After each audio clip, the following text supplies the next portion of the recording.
The stars had been kind to humanity for 200 years. Since the day Earth joined the Galactic Council, humans had become known as the Gentle Ones, the healers, the diplomats, the species that solve problems with words instead of weapons. Every other race in the galaxy had their wars, their conquests, their bloody histories written across the stars. But humanity. They sat in their garden worlds, made art, raised children, and smiled at everyone they met. The aliens thought they understood humans. They were wrong. Admiral Park Do-yeon stood on the bridge of his flagship, the Dawn of Seoul, watching the stars drift past the viewport. He was a tall man with gray streaking through his black hair, and his uniform had never seen a single battle. In his 30 years of service, he had fired exactly 0 weapons. He had negotiated 17 peace treaties, rescued 12 stranded vessels, and delivered medicine to countless colony worlds. This was what human admirals did. This was what humans were. His communication officer turned from her console, her face pale as moonlight. "Admiral, we are receiving a transmission from New Busan Colony." Park Do-yeon nodded calmly. New Busan was a peaceful farming world, home to over 4 million humans who grew food for a dozen systems. "Put it through." The screen flickered to life, and the Admiral's calm shattered like glass fire, screaming bodies in the streets of what had once been a beautiful city. The camera shook as someone ran through the chaos, and in the background, massive alien ships filled the sky, raining death upon everything below. The Velrani Empire had come without warning, without reason, without mercy. They came from nowhere. A woman's voice sobbed through the transmission. "Please, someone help us. They're killing everyone. They're killing the children. Please." The transmission cut to static. Admiral Park Do-yeon stood perfectly still. Around him, his bridge crew stared at the blank screen with horror frozen on their faces. Someone was crying quietly. Someone else had fallen to their knees. The Admiral said nothing.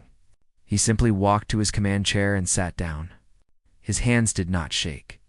His voice did not waver. "Set course for New Busan? Maximum speed?" They arrived too late. Of course they arrived too late. The Velrani had planned it that way. 4.2 million humans. Men, women, children, elderly, farmers and teachers and artists and dreamers, all of them dead. The cities were ash. The fields were glass. The oceans were poison. New Busan was not a world anymore. It was a grave, and floating above that grave, the Velrani fleet waited. They had not left. They wanted to be seen. They wanted to deliver a message. The Velrani overlord appeared on every screen in the human fleet. He was a massive creature, scaled and horned, with eyes like burning coals. When he spoke, his voice dripped with contempt. "Look upon your dead little humans. Look upon what happens to the weak. We are the Velrani Empire, and we take what we want. Your council cannot protect you. Your words cannot save you. You are prey, and we are hunters. Remember this day. Remember your place." The transmission ended. On the bridge of the Dawn of Seoul, no one moved. No one breathed. Every eye turned to Admiral Park Do-yeon, waiting for orders, waiting for words, waiting for something. The Admiral stared at the burning world below. His face showed nothing. His eyes showed everything. "Ike! Take us home," he said quietly. "We have work to do." 3 days later, Ambassador Kim Yuna stood before the Galactic Council. She was a small woman with kind eyes and a gentle voice that had ended wars and built alliances across 100 systems. Every species in the council respected her. Many loved her. She had been the face of human diplomacy for 20 years. Today her kind eyes were empty. "Honored members of the council," she began, her voice carrying across the vast chamber, "I come before you not to ask for justice, not to demand action. I come to inform you of a decision." The council members shifted uneasily. This was not how Ambassador Kim usually spoke. "The Velrani Empire has murdered 4.2 million human civilians," she continued. "They did not declare war. They did not make demands. They simply came and killed, and then they laughed at us for dying." She paused, letting the silence grow heavy. "For 200 years, humanity has honored the peace accords. We have been your diplomats, your mediators, your healers. We chose this path. We chose peace."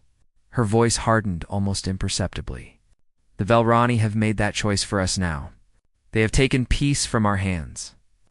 Ambassador Kim Yuna straightened her spine and spoke the words that would echo through history. "On behalf of the United Earth's government, I formally request that humanity be released from the peace accords, effective immediately." Murmurs rippled through the council. The request was granted almost without thought. What did it matter? The humans had no real military. They had not fought a war in 2 centuries.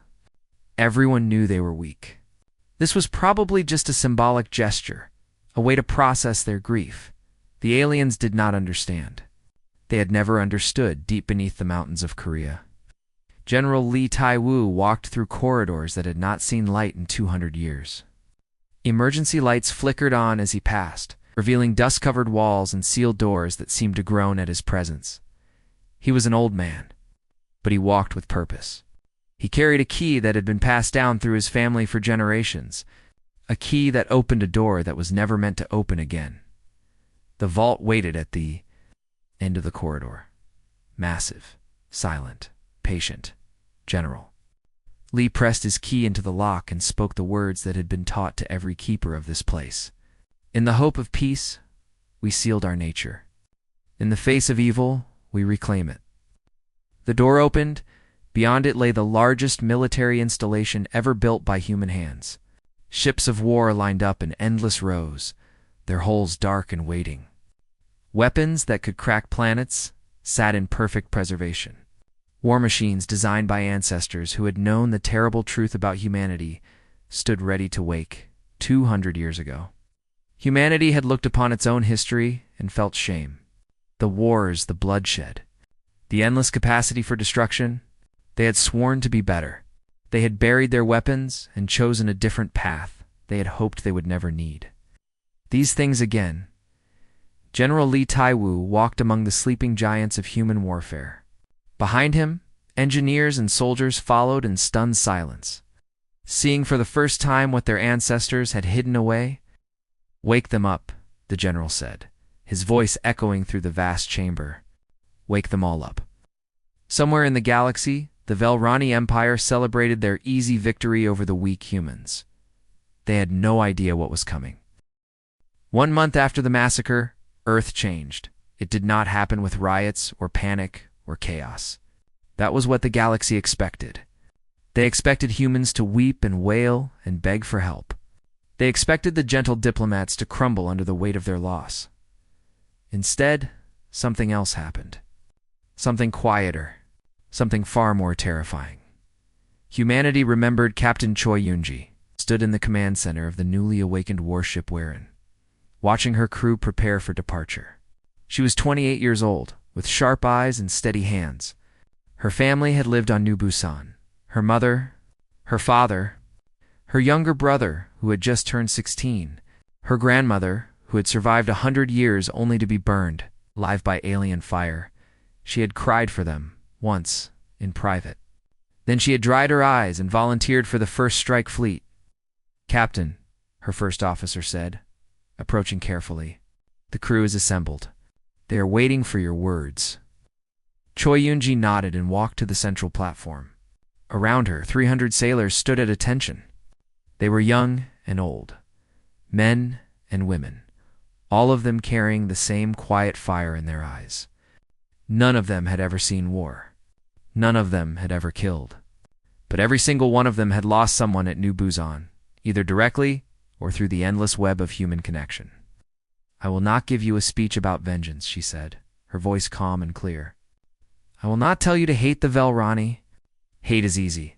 Hate is what they expect from us." She paused, looking into the faces of her crew. "What I will tell you is this. Our ancestors built ships like this one hoping they would never be used. They sealed away their weapons because they had seen what war truly costs.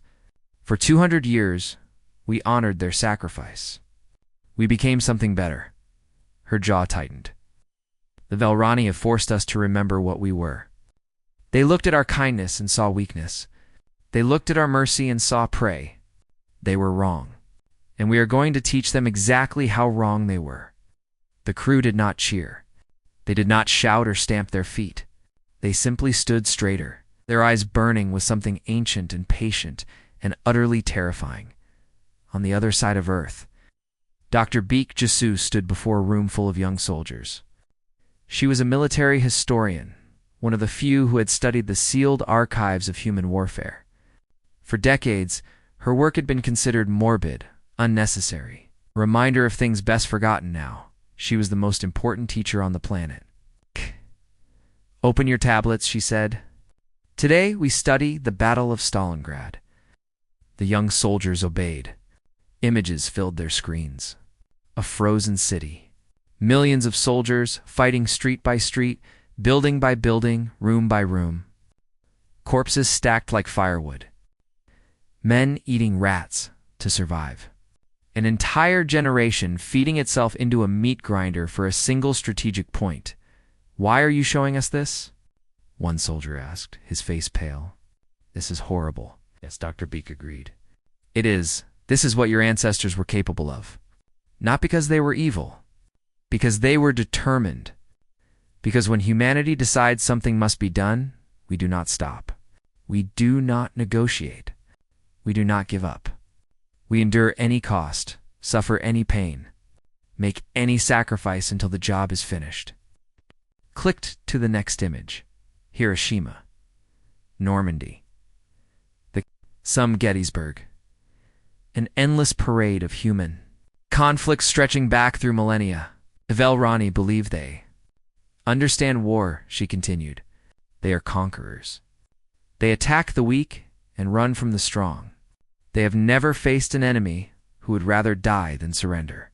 They have never seen a species burn its own cities to deny them to the enemy. They have never met humans at war. She smiled grimly. They will learn. Far from Earth, in the gleaming halls of the Galactic Council, an alien diplomat named Thalrix prepared his report. He was a Morthani, a species known for their careful observation and precise analysis. The Council had sent him to monitor humanity's response to the massacre. What he had seen disturbed him deeply. "I do not understand these creatures," he wrote in his report. "They are not behaving as expected. There is no panic, no despair, no begging for council intervention. Instead, they are preparing, calmly, methodically, as if this outcome was always possible." He paused, choosing his next words carefully. "I visited one of their training facilities yesterday. I watched young humans who had never held weapons learn to fight in perfect silence. No anger, no shouting, just quiet determination. When training ended, they did not celebrate or complain. They simply asked when the next session would begin." Thalrix's hands trembled as he typed. "I have observed many species prepare for war. I have seen rage and fear and bloodlust in all their forms. But I have never seen anything like this. The humans smile when they speak of the coming conflict. Not cruel smiles. Not angry smiles. The smiles of people who have been waiting for something and finally received it." He concluded his report with a single warning. "I believe we have made a terrible mistake in how we perceived humanity. I believe the Velrani have woken something that was better left sleeping. I am afraid." Back on Earth, Admiral Park Do-yeon stood in a shipyard watching humanity's sleeping fleet come back to life. Engineers swarmed over vessels that had sat dormant for 2 centuries, updating systems, loading weapons, preparing for a war that everyone had hoped would never come. His communication officer approached with a datapad. "Admiral, the Velroni have sent a message." Park Do-yeon took the pad and read it slowly. The message was brief and mocking. The Velrani Empire demanded Earth's unconditional surrender. They gave humanity 30 days to comply or face complete annihilation. They promised to spare human lives if Earth submitted to Velrani rule. At the bottom of the message was a single line: "Kneel. Little pray, and you may live as our servants." The Admiral read the message twice, Then he set the datapad down on a nearby console. "Sir," his officer asked nervously, "what response should we send?" Admiral Park Do-yeon looked at the warships being prepared around him. He thought of Nubusan. He thought of 4.2 million people who would never come home. He thought of the countless generations of humans who had hoped their descendants would never need these weapons. "Send no reply," he said quietly. "Let our answer be delivered in person." He turned and walked toward his flagship. Behind him, the engines of 1,000 warships began to warm for the first time in 200 years. The galaxy had seen humanity at peace. They had seen the gentle diplomats, the kind healers, the smiling traders who wanted nothing more than friendship. Now, they would see the other side. Now they would see what humanity became when peace was no longer possible. The Velrani had wanted war. They had no idea what. They had asked for. The Velrani border station detected the approaching ships 3 hours before they arrived. At first, the operators thought their equipment had broken. The readings made no sense. "There must be an error," the station commander said, staring at his screen. "This says there are over 800 warships incoming." "The humans do not have 800 warships," his subordinate replied. "They barely have a navy." The commander nodded in agreement. Everyone knew humans were peaceful. Everyone knew they had no real military. This was obviously a sensor malfunction. Then the human fleet dropped out of faster-than-light travel, and the Velrani learned how wrong they had been. 847 warships, hung in space like a storm made solid. They were not the elegant vessels other species built. They were brutal, angular, designed for one purpose only. Their hulls were dark as death, and their weapons bristled from every surface like the spines of some ancient predator. Vice. Admiral Osungho stood on the bridge of his flagship, the Iron Mountain, watching the Velrani border station through his viewport. He was a compact man with cold eyes and a face that seemed carved from stone. For 200 years, his family had kept the old military traditions alive, passing down knowledge that everyone said would never be needed. Now, it was needed.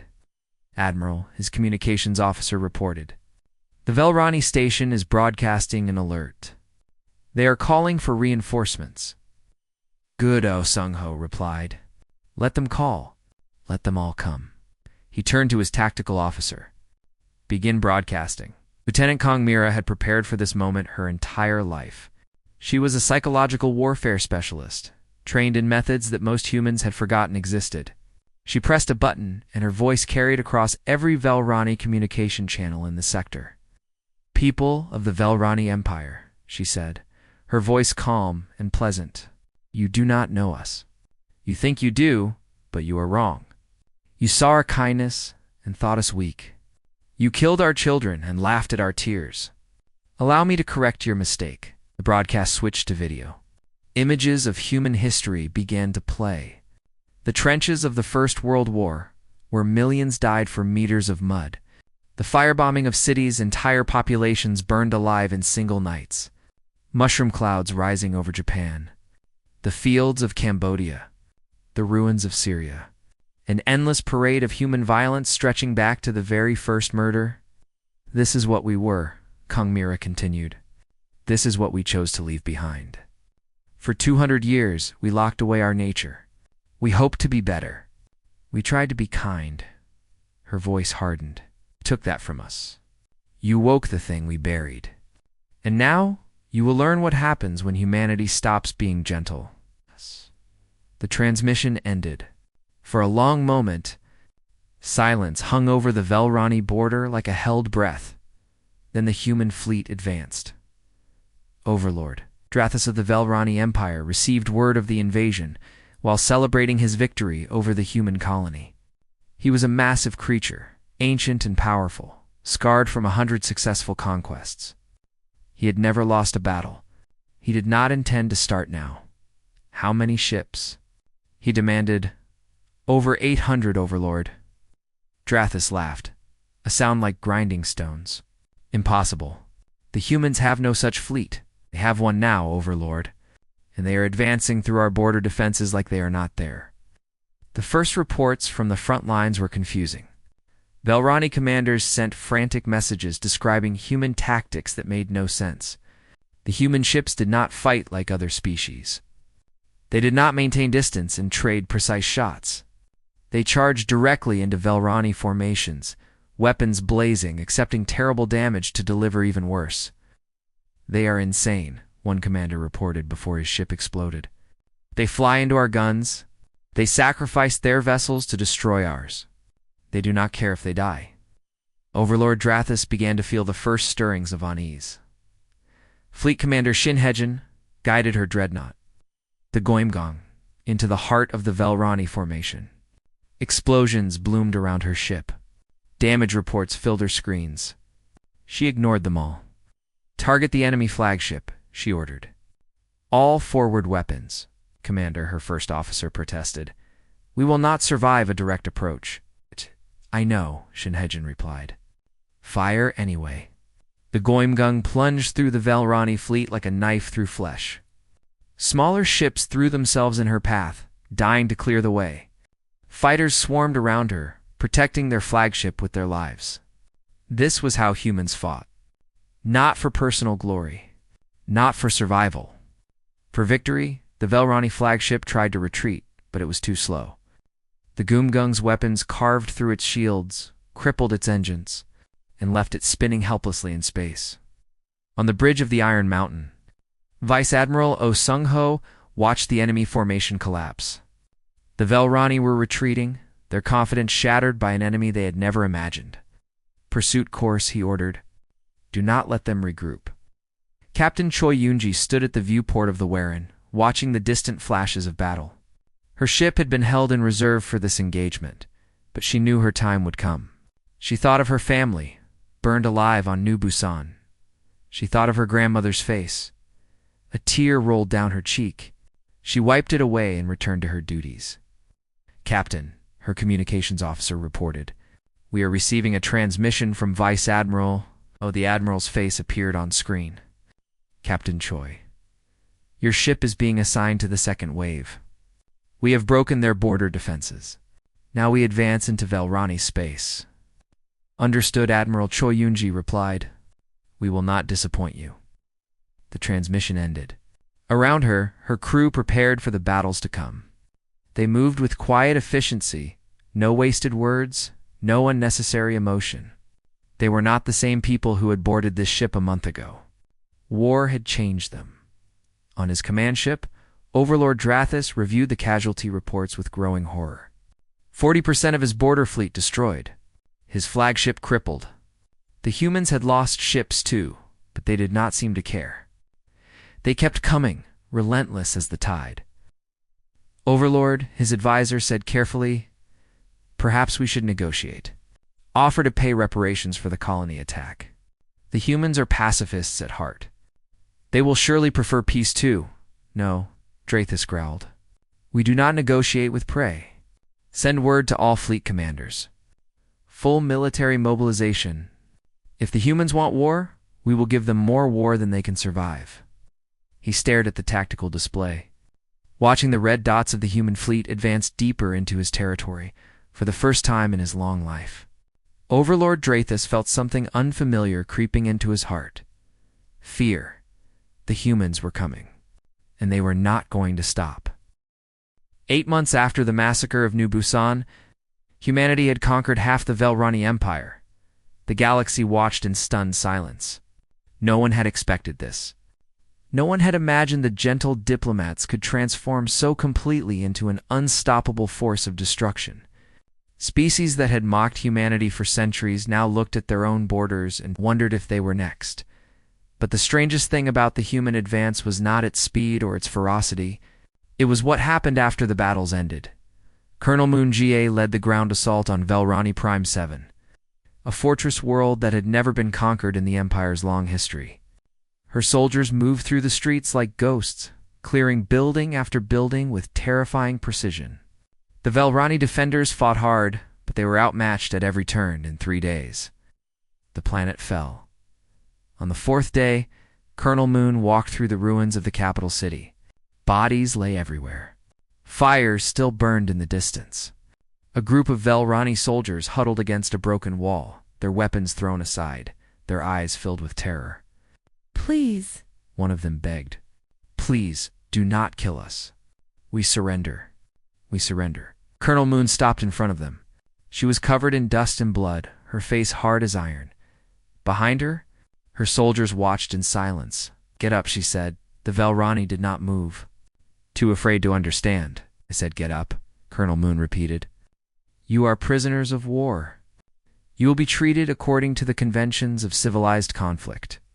You will receive food, water, and medical attention. You will not be tortured. You will not be executed. Stand up."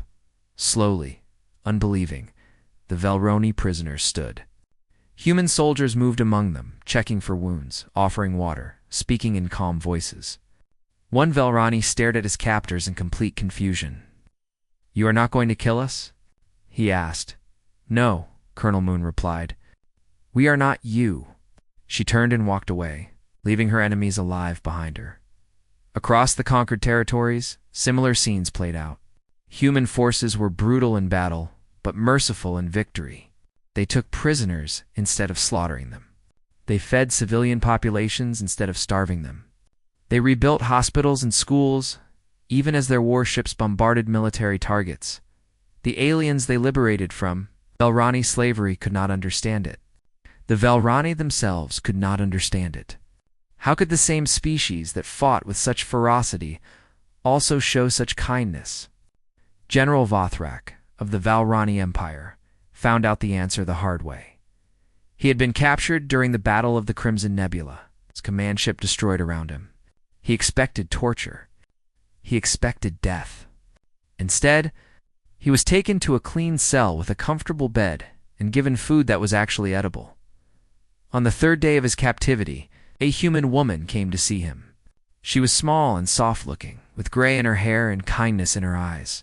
He recognized her immediately. "Ambassador Kim Yuna," he said, "the human diplomat. I thought you would be far from the front lines." "I go where I am needed," she replied, sitting down across from him. "I wanted to meet you, General. I wanted to talk." "Talk?" Vothrak laughed bitterly.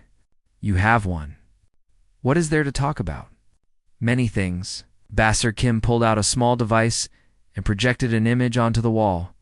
It was a painting, colorful and strange, showing humans dancing in a field of flowers. "This is called the Spring Festival. It was painted 300 years ago by a human artist named Yoon Mi-suk. Do you know what it represents?" Vothrak stared at the painting. "No. Joy, Kim," Yuna said simply. "Pure, simple joy in being alive. This is what humanity created when we chose peace. Art and music and poetry. Children laughing. Families sharing meals. Gardens growing under gentle suns." She changed the image. Now it showed the ruins of New Busan bodies scattered across a burning street. "This is what you took from us." Vothrak said nothing. What could he say? "I want you to understand something, General." Kim Yuna's voice remained gentle, but there was iron beneath it. "We did not want this war. We built paradise for ourselves. We chose peace for 200 years, not because we were weak, but because we remembered what war costs. We locked away our weapons, hoping to never need them again." She leaned forward. "Your people stole that choice from us. You murdered our children and laughed at our grief. You forced us to become something we never wanted to be again. And why show mercy?" Vothrak demanded. "Why not simply destroy us as we would destroy you?" Ambassador Kim was quiet for a long moment. When she spoke, her voice was soft. "Because if we become like you, then you have one. We will defeat your empire. We will punish those responsible for the massacre, but we will not become monsters in the process. We will not lose our souls just to win a war." She stood to leave. At the door, she paused. "Your soldiers are being treated well. Your civilians will not be harmed. When this war ends, your people will have a chance to rebuild. That is more than you gave us." She left Vothrak alone with his thoughts, in a field hospital behind the front lines. Medic Sergeant Han Sujin worked without rest. Her hands were steady as she stitched wounds and set bones and saved lives. The patients in her care were human and Velrani alike. "Sergeant," a young soldier said, watching her treat a wounded enemy, "why do you help them?" "They killed our families." Han Sujin did not stop working. "Because when this is over, we have to live with ourselves. We can win the war and still lose what makes us human. I will not let that happen." She finished bandaging the Velrani soldier's wound and moved to the next patient. "We fight because we must," she said quietly, "but we heal because of who we are." On the bridge of his flagship, Admiral Park Do-yeon stared at a tactical map showing half the Velrani Empire under human control. They were winning. Victory was no longer a question of if, only when. But victory felt hollow. He thought of the soldiers who had died to reach this point. He thought of the Velrani civilians who would suffer for their leaders' crimes.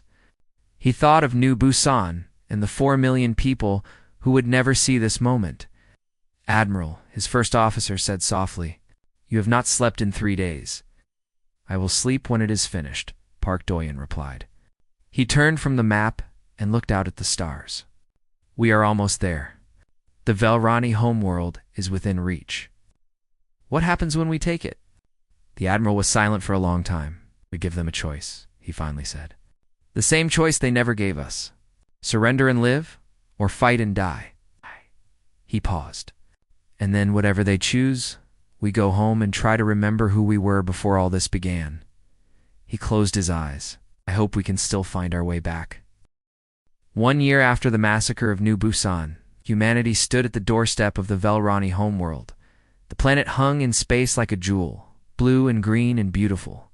Billions of Velrani lived on its surface, most of them innocent of the crimes their leaders had committed. Children played in parks. Families shared meals. Life went on, even as death waited in orbit. Admiral Park Do-yeon looked at the planet through his viewport, felt the weight of what came next pressing down on his shoulders. With a single order, he could turn that beautiful world to ash. He could kill billions to avenge millions.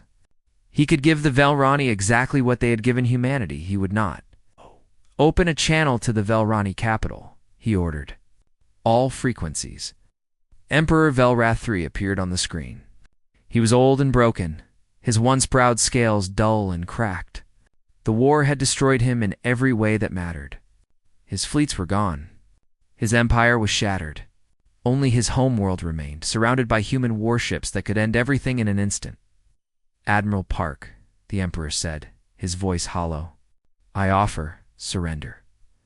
Unconditional surrender. Please, spare my people." Park Do-yeon studied the alien ruler. He saw fear. He saw desperation. He saw a creature who had finally realized the consequences of what he had unleashed. "Your surrender is accepted," the Admiral replied. "Your military forces will disarm. Your war criminals will face trial. Your empire will pay reparations to the families of those killed at New Busan. These terms are not negotiable."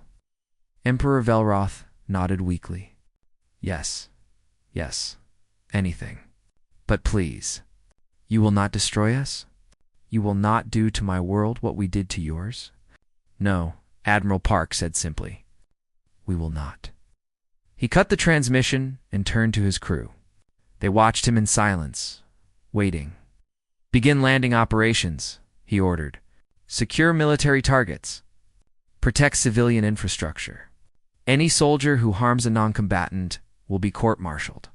Is that understood?" "Yes, Admiral," they replied in unison. Captain Choi Yoonji led the first wave of troops to the Velrani surface.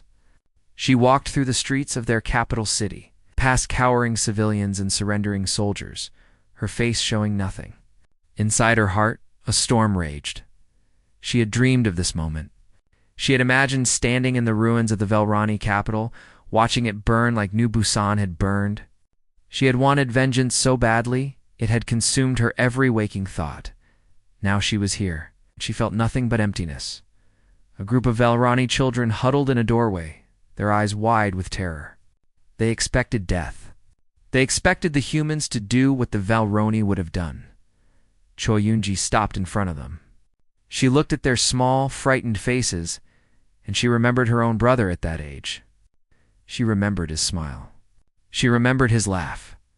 She reached into her pack and pulled out a ration bar. She held it out to the nearest child. "Eat," she said. "You are safe now." The child took the food with trembling hands, too shocked to speak. Choi Yoonji walked on. Behind her, her soldiers followed her example, offering food and water to the civilians they had been trained to hate. This was not the vengeance they had imagined. It was something harder. Something better. 3 days later, Admiral Park Do-yeon stood before the Galactic Council. The chamber was packed with representatives from every species in known space. They had all come to hear what humanity would say. 1 year ago, the Admiral began, the Velrani Empire murdered 4.2 million human civilians. They attacked without warning, without reason, without mercy. They broadcast the massacre across the galaxy and laughed at our grief. His voice echoed through the silent chamber. We did not want war. For 200 years, we chose peace. We locked away our weapons. We buried our violent nature. We tried to be better than our ancestors. He paused, letting the weight of his words settle. The Velrani took that choice from us. They forced us to remember what we were. They woke something that we had hoped would sleep forever. Admiral Park looked at each council member in turn. You all watched us fight. You saw our ships charge into enemy guns. You saw our soldiers sacrifice themselves without hesitation. You saw an entire species transformed overnight into something terrifying. He straightened his spine. Let me be clear about what you witnessed. We were never peaceful because we were weak. We were peaceful because we knew exactly what we were capable of. We had seen our own history. We had buried millions of our own kind in wars that served no purpose. We chose peace not from innocence, but from wisdom. His voice hardened. The Velrani did not understand this. They saw our kindness and thought us prey. They were wrong. And now, their empire is broken, their fleet is destroyed, and their homeworld is under our control. Council Speaker Ovani leaned forward. What happens now, Admiral? Will humanity rebuild your peace, or have you become what you fought? Ambassador Kim Yuna stepped forward to answer.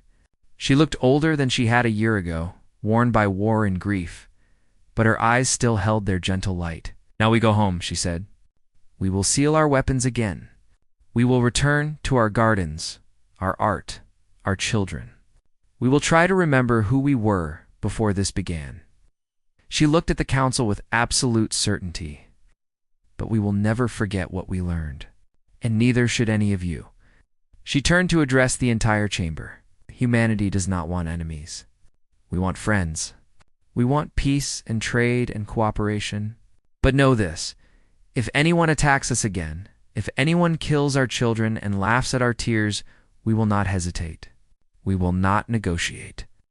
We will not stop until the lesson is learned. Her voice softened. We pray that lesson never needs to be taught again. Years passed. The Velrani Empire became a democracy under human guidance. The reparations were paid. The war criminals faced justice. Slowly, painfully, the galaxy healed from the conflict that had reshaped everything. On a distant world, a young Velrani student studied human history. She read about the massacre of New Busan. She read about the war that followed. She read about mercy shown to enemies who deserved none. Teacher, she asked, why does the galaxy still fear humanity? They are peaceful now.